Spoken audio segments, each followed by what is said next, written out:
Yeah, we're giving you our cheers. Well, Ross, thanks for joining us. Congratulations, Tottenham in the next round, and your side deserve it. Yeah, from my perspective, it means a hell of a lot, Dave. I worked at Tottenham in the academy after leaving here not so long ago, and so from a personal perspective, it's an incredible thing to be able to go up against a club of that scale and a manager with the name and the credentials that they've got. But we've talked all week about tonight, and I think it's so important that we continue to talk about tonight, because I'm incredibly proud of the performance that the players have put in, the grit and determination that the players have put in to get us to that point of playing against Tottenham. At half-time at Forest Green, in the first round of the competition, I asked the question, what did you say at half-time? I've got to ask the same question, Ross. It was tactical to a degree, Dave, because we felt there was one moment, one area on the pitch that we'd set up to stop Plymouth, and then they found a way around us. They're a good team. So we needed to adjust that. It was really difficult, albeit there's no crowd here. It's all really difficult to get your message across during the half because it's so frantic, and get people to understand exactly how we can manipulate what we want to do in order to give us a little bit of control in the game. So it was that. But the thing for me was, because we finished the half 2-0 down, could have been 3-0, hanging on for dear life a little bit, it was so easy for the lads to forget how good we'd been for the first 20-25 minutes, and barring an unbelievable game for the goalkeeper, we could have been 2 or 3 up before we went 1 down. So it's, for me, the biggest part of it was, come on, please. I believe if we're still in this game by 60-70 minutes, we're going to be very close to getting something, and I need you to believe that, and they did. So what was that change that you made? It was just that we knew that Danny Mayer's very tricky in the wide, albeit a central midfielder. We knew he's very tricky in some of the wide areas that he takes up. We tried to cover that, but then their strikers dropped in and gave them an extra man in midfield, so we were a bit overloaded. So it was just a case of adjusting Josh Wright and Joby's positions, and a little bit of what Louis Dennis and Ruel did in order to make it a bit tougher for Plymouth, and in order to then give us those little moments where we nick it and counter-attack like we did. Louis Dennis has been frustrating for him in E10. We haven't seen the best, but we did tonight. We got a glimpse, didn't we? We did. We've been really lucky, and Lou and I had a very long conversation yesterday alongside with Jobs about him not setting himself too many unrealistic expectations. For me, he come back in the top 3 performers at the beginning of pre-season, and frustratingly picked up that injury.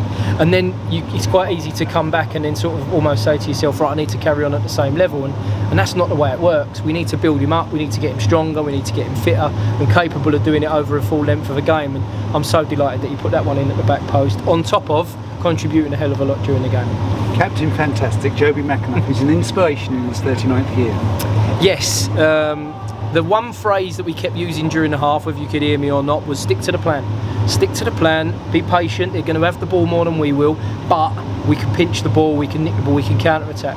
So stick to the plan. And when we scored 1, it was, come on, stick to the plan, we can still find our way through to get another one, you know, looking towards the equaliser. And for him to make that run from the distance, over the distance, at the speed that he did, and to take it and finish was quite remarkable. That wasn't part of the plan, I must add, but that's why you have players like Joby McAnuff in your team.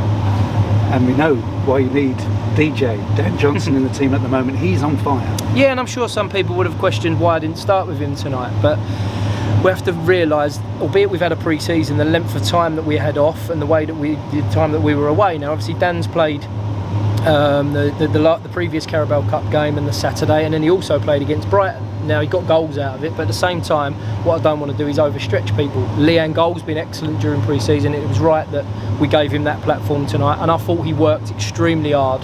But Dan comes on and an incredible finish, because the goalkeeper, I must add, was outstanding tonight. Is it going to be difficult to get the players focused for Mansfield? It's going to be a tough task in the league on Saturday before Spurs come here next week, of course. I hope not. I don't think so. And that's the message we're talking about there tonight. I think the beauty is, Dave, is if you look at it from a player's perspective, there's no one safe in the team at the moment in terms of the team that we put out. Now, we're going to put a team out on Saturday, albeit we've gone through a real tough period of illness the last couple of days. So there was a number of players out with illness tonight and missing, and some that actually played and went through that barrier to get us through. So the answer to me is I don't think so.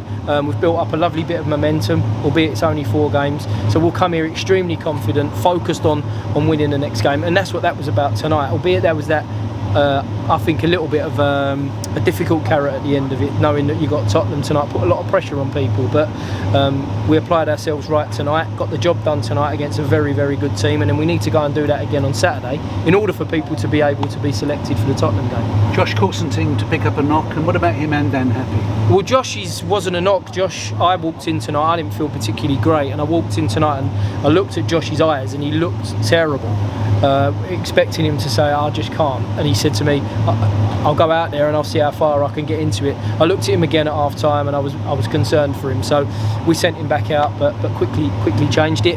Dan Happy's done a bit of running today, so we're hoping he's going to come through the little niggle or the little kick that he kicked up the weekend in order to be ready for the weekend. Ross, that's incredible, because he had a good game, and if you've got players going through so much, you must be so proud. Extremely proud, and that's a massive part of what I think this group is about. And I think, easily to forget what this group has always been about. There's a lot of familiar faces here, Dave, and there's people out there that have said we've still got National League players, it's a National League squad, and everyone's entitled to their opinion. But for me tonight, we've gone toe to toe with who I felt was the best League Two team last year, a team that have been promoted and will have a very good season in League One. We've matched them all the way. It was a wonderful game, just needed one thing, it needed the faithful, didn't it? It did. There's something missing there. We can collectively celebrate towards the end there as a group of staff and players, but I can only imagine what the place would have been like tonight. Let's hope there's some incredible turnaround and some people are around in by this time next Tuesday, but I hope the people that watched it on the stream, I hope the people that see it from a distance can enjoy the moment, celebrate what we've done, and look forward to picking up more points on Saturday, and then obviously that nice one in a week's time.